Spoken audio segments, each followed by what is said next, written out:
crow landed on the girl's coffin at the funeral, and a second later, the impossible happened. Before we begin, a quick roll call. Tell us which city you're watching from. We're curious where our listeners are from. Now let's begin. A croaking scream tore through the piercing silence of the cemetery. A fierce gust of wind shook the wrought iron fence, as if warning, "This morning we'll witness something far different than a quiet farewell to the departed." People dressed in black flinched and froze around the small white coffin. The chill gripped their hearts. At the center of the mourning circle stood Ignacia, his gaunt face lifted to the gray sky, where neither sun nor hope remained. Beside him was Lucia, his wife, whose dull eyes could no longer cry out all that weighed heavy in her soul. The coffin, white as if cut from delicate paper, lay before them, like a little ship about to drown in waves of tears and all-consuming despair. No one wanted to believe that inside rested Alejandra, the girl whose laughter had recently lit up the garden paths with joy and life. That same piercing caw of a crow came from the far corner of the cemetery, where the silhouette of the old chapel loomed dark.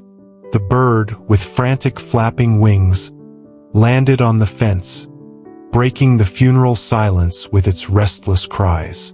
Many saw it as a dark omen, and their faces grew even more clouded with fear. But Ignacia suddenly felt something different. A cold shiver ran down his spine when he recognized the crow. Safira, that's what the girl once called this black beauty, a gift from her father on her 6th birthday.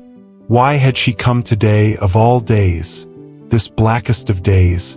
And why was the bird so desperately trying to reach the coffin?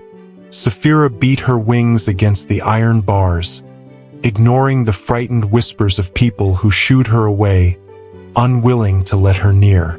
She seemed to feel the injustice of what was happening and was desperately searching for a way to reach her little mistress, lying inside that white, silent box.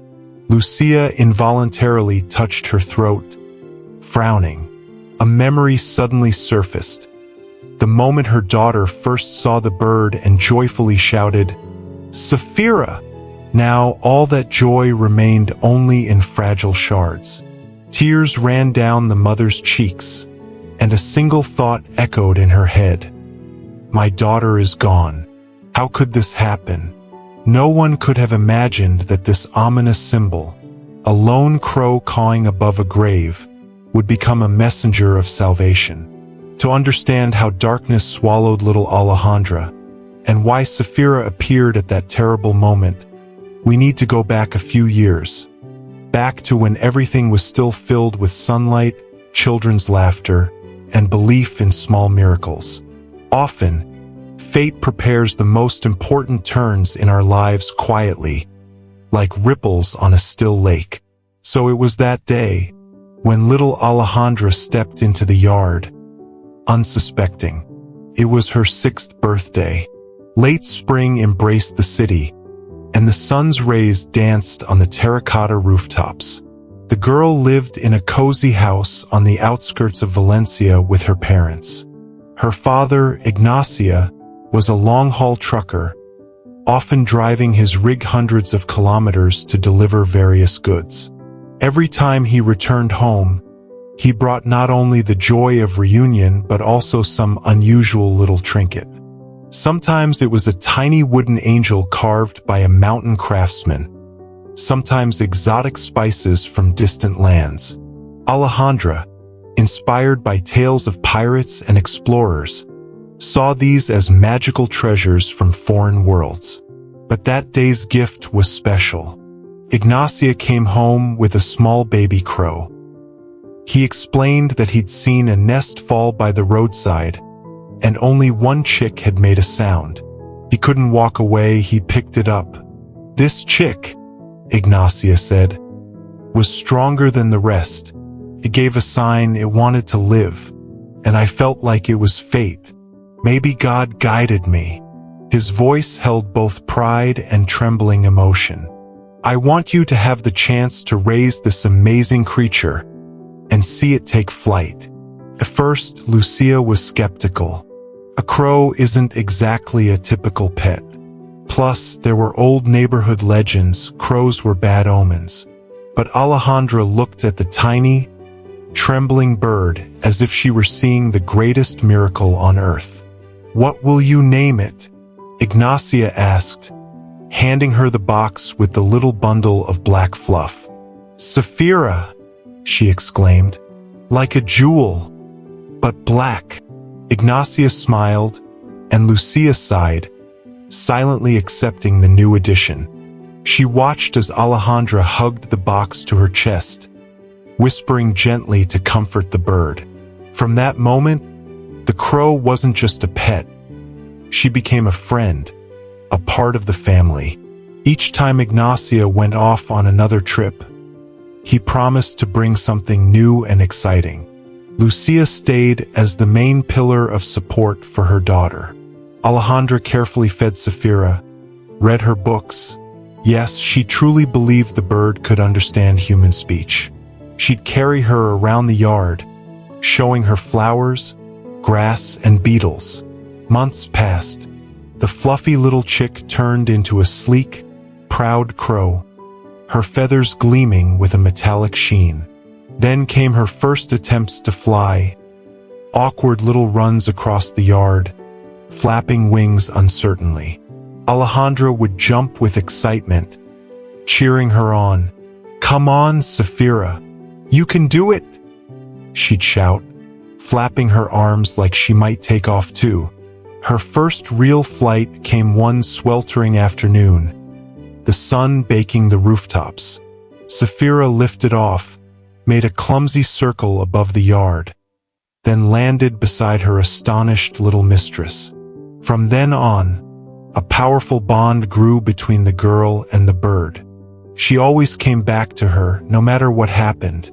The neighbors, watching this unusual friendship, would sometimes shake their heads and mumble something about bad omens. But Alejandra didn't care.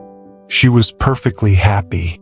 The crow followed her everywhere, perched on branches while the girl ran through the yard, followed her into the garden, and even tried from time to time to accompany her to school.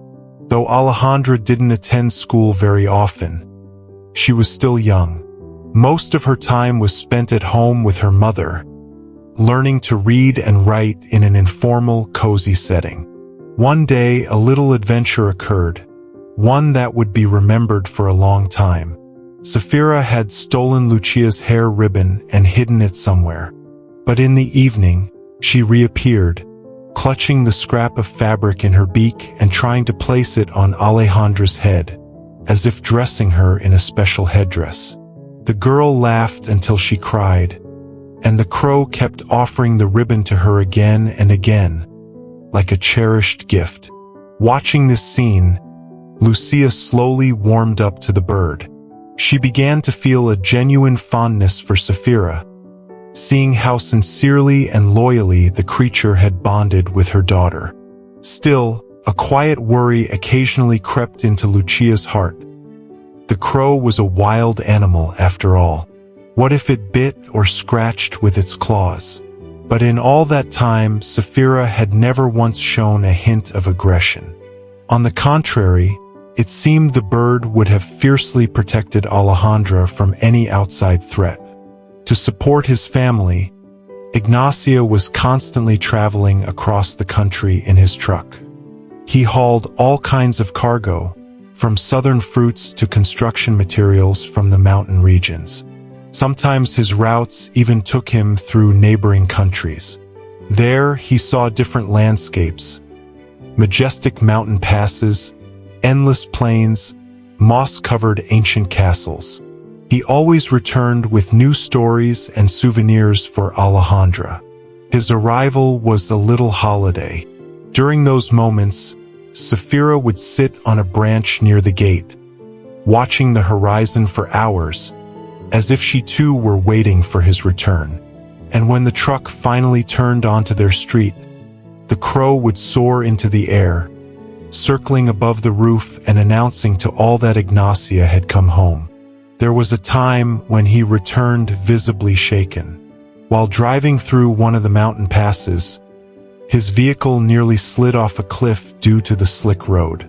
But just at that moment, a flock of crows flew overhead, and noticing them, Ignacia instinctively hit the brakes, just in time. He said he'd never forget the sound of their wings and that strange impulse in his chest, as if something or someone had warned him. Safira wasn't involved in that episode directly, of course. But after that day, Ignacia developed an even deeper respect for the crow kin. "These birds have something special," he often said. "Some kind of ancient wisdom, a sixth sense that we humans don't fully understand." Alejandra would listen and smile. She liked that her father shared her admiration for Safira. On one of his trips, Ignacia brought back a strange bundle, a children's book with old illustrations. In it were images of crows guarding a lost castle. For Alejandra, it became the spark for new games and stories. Now she imagined herself as a princess, and Safira, her magical guardian, capable of chasing away evil spirits. With each passing year, the girl grew stronger, more independent. Safira remained her loyal companion, but Lucia couldn't shake a growing unease. The sense that something important, something terrible, might happen.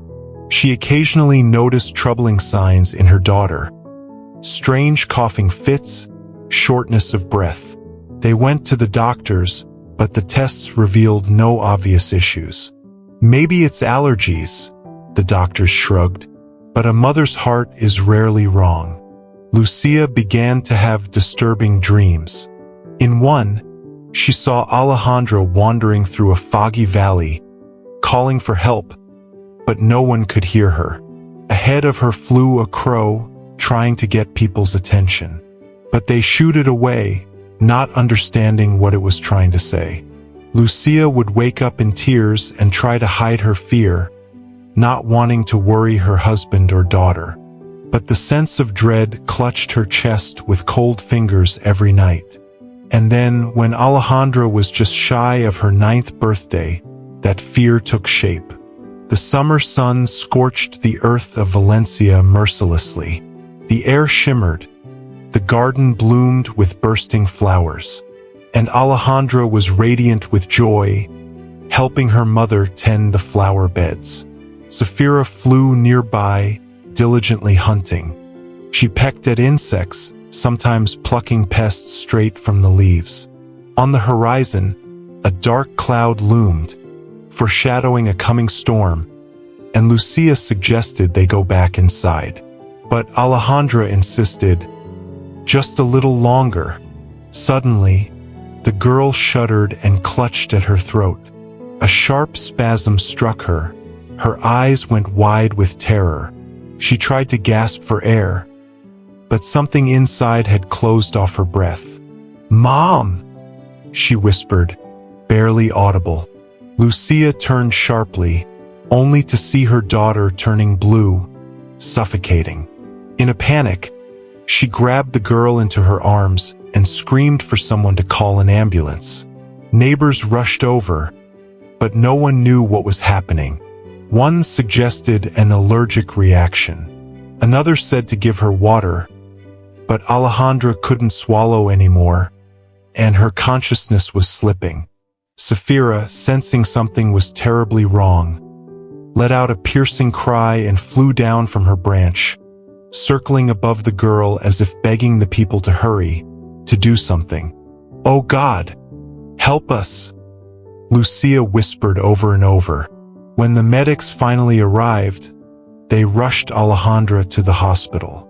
The distraught crow tried to follow the ambulance, flapping desperately after it, but it disappeared around the corner too quickly. Ignacia was in another city at the time, completely unaware of the unfolding tragedy. Lucia called him, barely able to speak. "Alejandra, hospital!" Come now. He dropped everything, spun his truck around, and raced toward Valencia.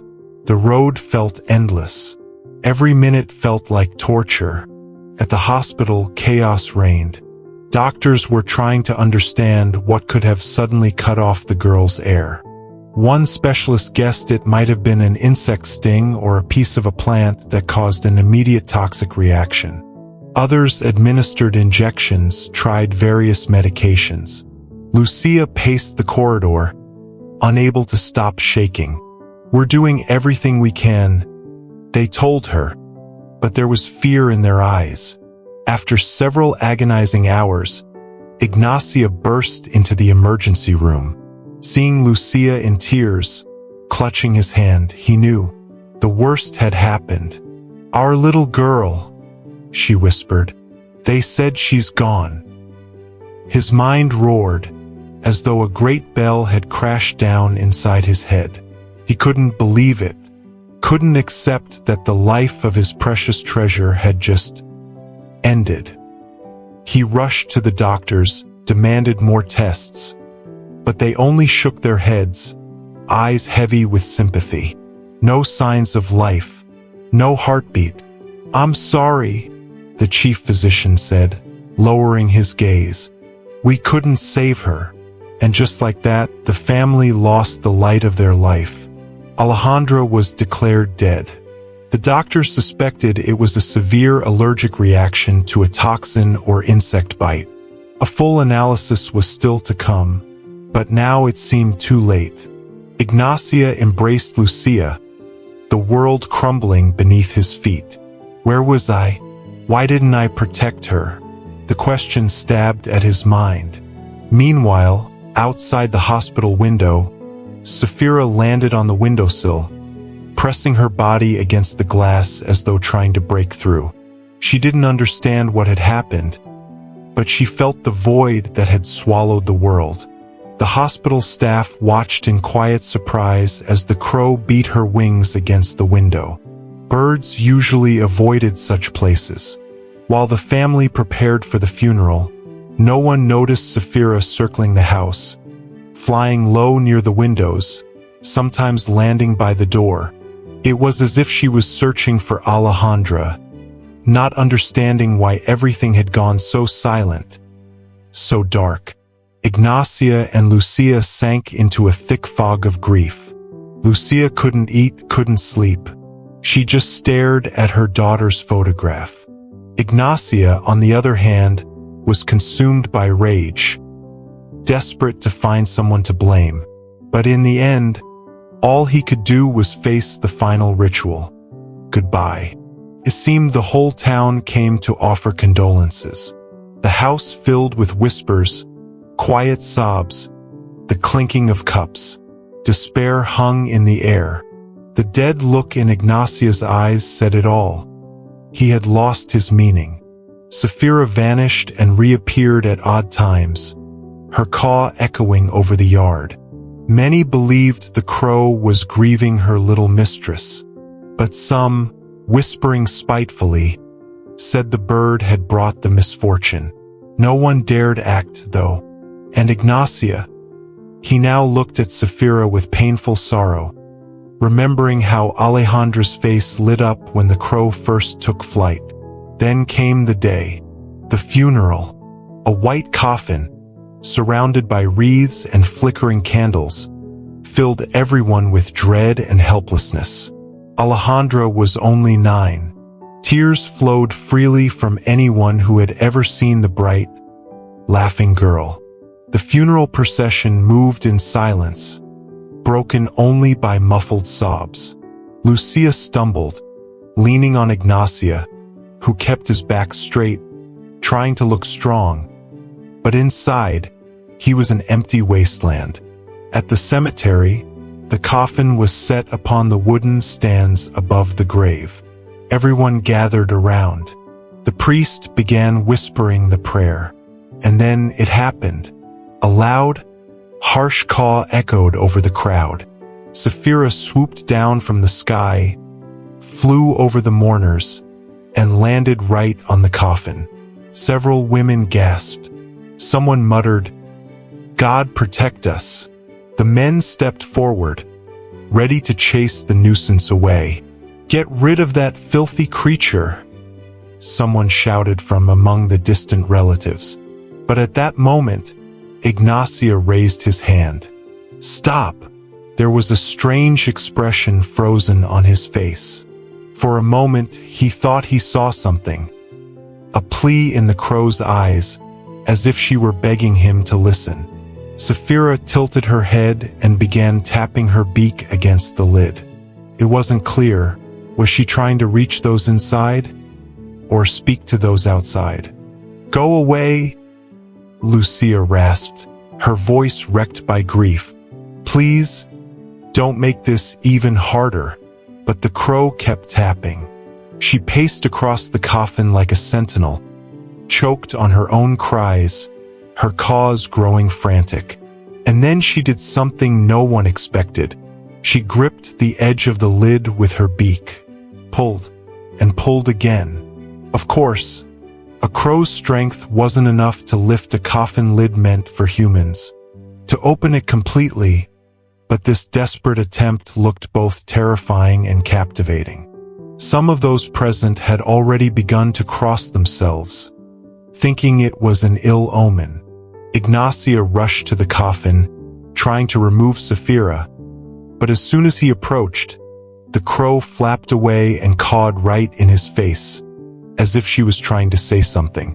And in that very moment, a faint sound came from inside, a barely perceptible shuffling noise. At first, it might have just been the creak of the wooden lid, but Ignacio suddenly felt a mad urge to check if he was hearing something else. "This can't be," he thought, his hands trembling. Someone from the crowd also caught the strange sound, and a brief pause filled the air as everyone held their breath.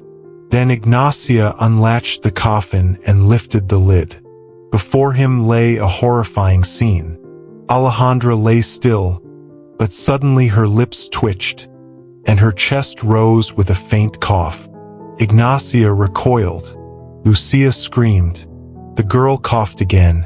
Her eyes fluttered open, as if trying to take her first breath after a long night of nightmares. "Papa," she whispered. The crowd froze in shock. Some almost fainted. Others gasped in disbelief. A doctor, who had come to the funeral as part of the family's acquaintance, rushed to check the girl, taking her pulse, measuring her blood pressure. "This can't be," he muttered in confusion. "She's alive." A stir of excitement and confusion spread among the crowd. Alejandra was immediately taken from the coffin and laid on the grass. Lucia, trembling, embraced her, trying to warm her. Ignacio, not understanding what was happening, either screamed or laughed in hysteria. Sapphira, meanwhile, flew to a nearby cypress tree and fell silent, as if her mission had been completed. Later, when the medics arrived, it was revealed that the initial diagnosis had been a mistake. The girl's heartbeat had been very weak, and her pulse could not be felt by conventional methods, while her breathing was close to stopping. All signs pointed to clinical death, but in reality, it was a state close to a deep coma, possibly caused by severe swelling of the airways. The doctor who had declared her dead had mistaken the comatose stupor for complete death. Alejandra awoke just as the funeral began, when Sapphira began pecking desperately at the coffin, trying to somehow communicate with the people. This signal led to the lid being opened, revealing the living girl. Of course, all the specialists involved in this horrific mistake would face an investigation. But at that moment, there was only one thing that mattered.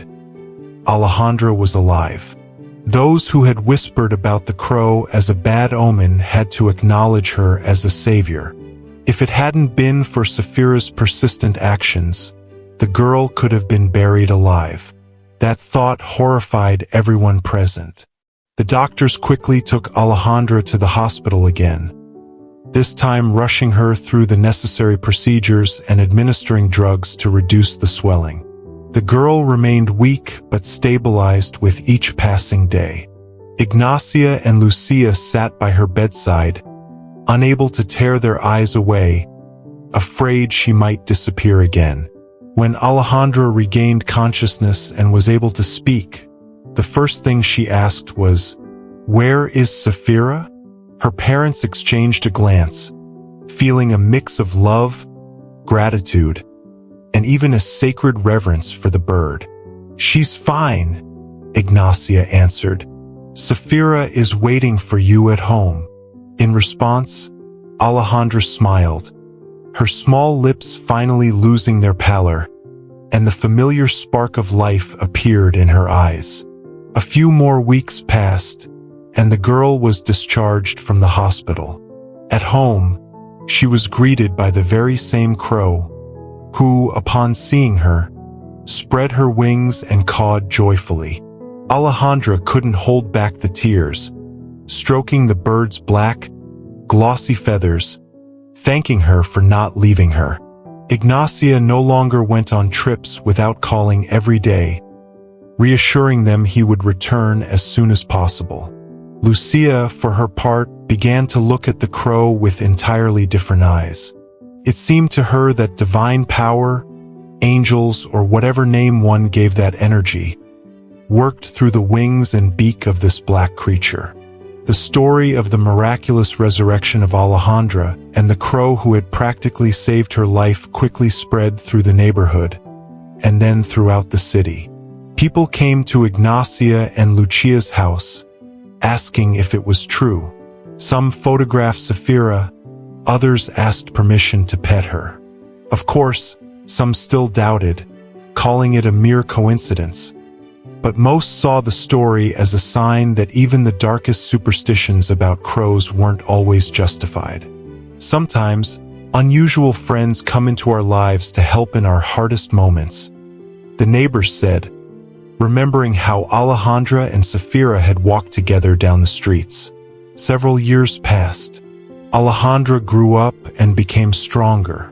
The exact cause of her severe episode was never fully determined, but doctors insisted that the family keep a close eye on potential allergens and get regular checkups. Fortunately, the girl's health continued to improve.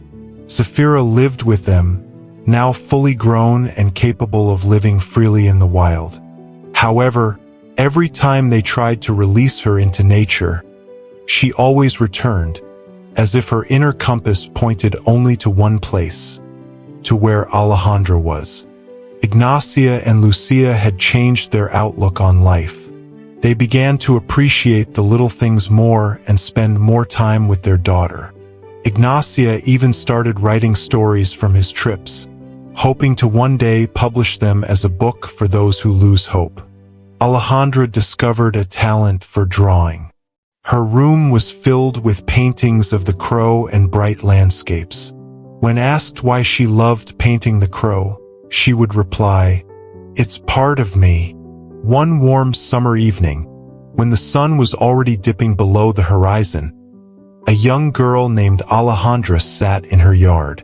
She had turned 18, and a group of local teenagers had gathered around her. She decided to tell them her story. The younger ones listened with awe, while the older ones, though skeptical, kept their eyes fixed on her as she spoke. "I remember that day perfectly," she began, her voice soft, almost trembling. "I was 9. I felt like I was dying, but at the time, I didn't understand what was actually happening. My throat tightened. I couldn't breathe. Everything faded to darkness, and it felt like I fell into a dreamless sleep." She took a deep breath and looked up at the sky, where Safira sat on the spire of the house, still nearby, an inseparable symbol of everything that had been experienced. Then I woke up and heard the knocking. At first, it seemed distant to me, and I didn't even understand where the sound was coming from. But gradually I began to distinguish the cawing of the crow and the tapping on wood.